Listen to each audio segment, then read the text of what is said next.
Everybody knows Alpo Martinez as the nigga that backdoored Rich Porter.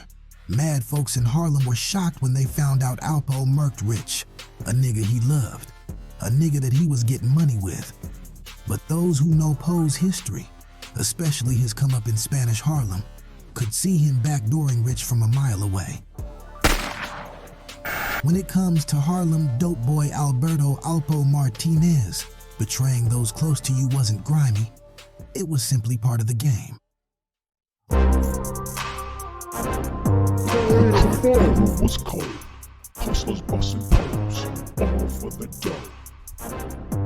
You got bitches and rocks, fly whips and guap, all cause of that rock.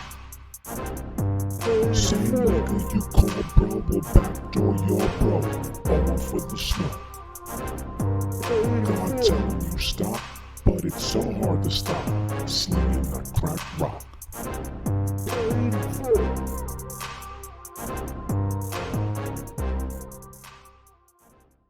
Before we get into the mix, we have an offer for you paid-in-full fans. Did you know that most folks believe the lie that Rich Porter was an honorable dope boy, one who moved through Harlem with morals and principles? Most niggas have been bamboozled into thinking Rich was a real nigga who didn't have a single grimy bone in his body. But the truth is, Rich had a dark side, and that dark side made him way more grimy than his counterpart, Alpo Martinez. Here's the problem. The dope boy era that Rich came up in was not documented in a professional way. Take Exhibit A, the 2002 movie Paid in Full, the first professional attempt at depicting the life of Rich Porter. The movie is definitely a hood classic, but real ones know the flick contained way more fugazi than facts. You've been fed mad lies about Rich. Nearly every piece of content you've consumed about the Harlem D-boy was either lacking critical info or false as fuck. Lucky for you, the hood's favorite writer, Shine Drilly, produced a solution. That solution is Big Karma, a digital book that covers the cold, hard, unflinching facts about Rich Porter's dark side. In Big Karma, you'll learn how Rich had his man's brother murdered over small paper. You'll also learn about how he blatantly ignored life-saving advice from Aze and Fritz. But wait, it gets worse. You'll also learn that Rich wasn't really getting money like that, had no problem screwing over his homeboy Alpo, and did business with the man who would ultimately kidnap and kill his little brother Donnell Porter. The author of Big Karma is renowned for bringing them real street stories to life in a raw, powerful, and unapologetic way. This ebook is the only joint that sheds light on Rich Porter's dark side. Today, Big Karma is available on Amazon.com at a fat discount. Instead of paying full price, you can cop Big Karma now for only $4.99. To all my real ones, do yourself a favor. Pause a moment to secure this offer now by taking these 3 simple steps. Step 1. Scan the QR code or tap the link in the video's description. Step 2. Click on the Buy Now with one click button and download Big Karma, How Rich Porter's Dark Side Cost Donnell His Life. Step 3. Read the realest book ever written about a Harlem dope boy after watching the rest of this video.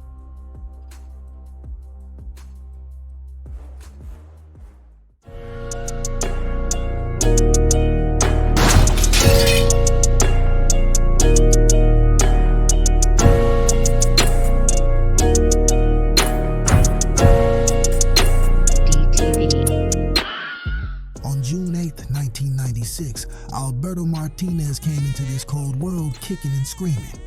Fast forward to Martinez's youth, when he was just old enough to start roaming the streets of his neighborhood, Spanish Harlem. As a youngster, Alpo was a nobody. He was a dusty, and that's a fact. He was a scrappy little nigga who probably weighed 140 pounds soaking wet. But don't get it twisted.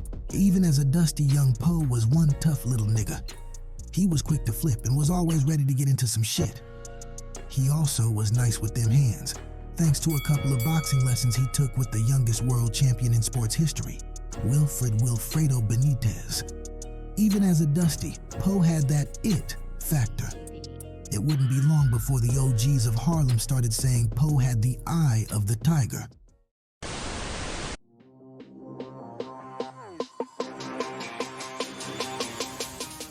By his preteens, Po was committing petty crimes, mainly robbing cats and snatching pocketbooks. By the time he hit 13, he linked up with an OG, one who would show Poe how to move through the grimy streets of Harlem. That OG was none other than Randy Love. For those who don't know, Randy was a live wire, a wild nigga. He could be cold and calculating. We'll get to that part of his personality later. For now, all you need to know about Randy Love is this. He was really about that life. So much so that he was always in and out of Rikers. Another thing you should know about Randy is he had mad niggas in Harlem shook. If you were Randy's ops, then you were gonna end up in a body bag. It wasn't a matter of if, it was a matter of when.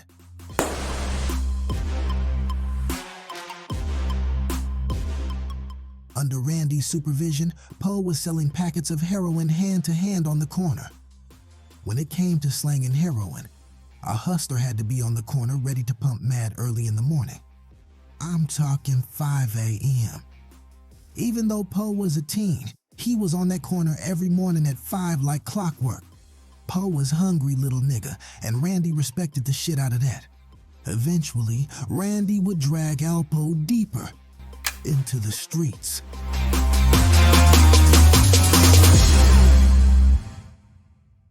Y'all want to know when part 2 drops? Hit the subscribe button and turn on notifications.